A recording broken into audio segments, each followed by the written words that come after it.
Bonjour, il s'agit dans cette vidéo de montrer aux étudiants comment se servir de la plateforme Edmodo pour faire des exercices et pour les envoyer à l'enseignant. Exercice en anglais c'est quiz, devoir en anglais c'est assignment. Donc il ne faut pas confondre les deux, mais les procédures sont presque les mêmes. Donc comment il faut faire pour faire réponse à un exercice qui a été envoyé par l'enseignant avec une date limite et grâce à un code qui peut être débloqué à tout moment. L'étudiant va chercher quiz et il va se mettre ici sur Take Quiz. La date limite, elle est précisée ici, comme vous le voyez, en bleu, en face de Take Quiz qui est encerclé en rouge. Comme je l'ai dit tout à l'heure, vous aurez un code qui va vous permettre d'avoir accès à la plateforme Edmodo. Et ce code va vous permettre de vous mettre sur Quiz.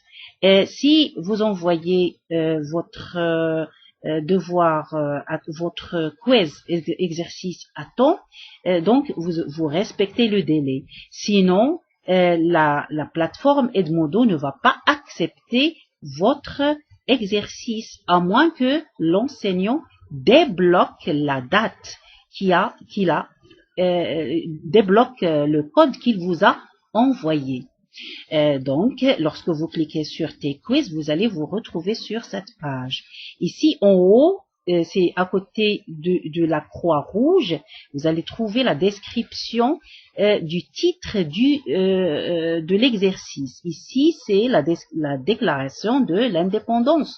À côté de cela, c'est coché en jaune, vous allez voir le nombre de questions que vous avez et le nombre de questions que vous avez complétées.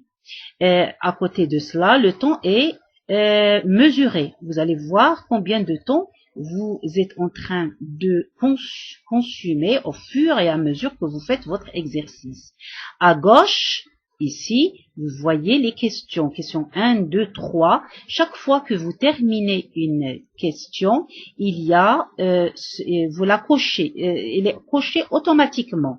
Et par exemple, ici, c'est la question 3. Elle est terminée. Vous la voyez en haut, c'est la question 3. Donc, vous la cochez, c'est coché automatiquement.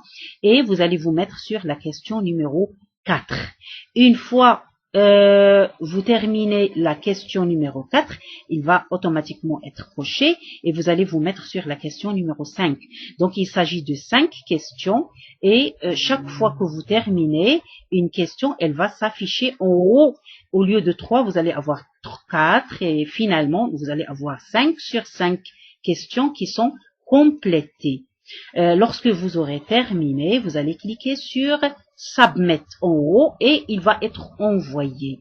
Donc, sur cette Edmodo, cette plateforme, il serait possible pour vous de voir combien de questions vous avez complétées, combien de questions il vous reste et combien de temps vous avez consumé. Il serait aussi possible pour vous de voir les résultats sans que même l'enseignant puisse vous donner le résultat final. Donc, vous cliquez sur Quiz Results et vous aurez votre résultat, le résultat que vous avez eu. L'enseignant pourra vous l'envoyer aussi et vous pouvez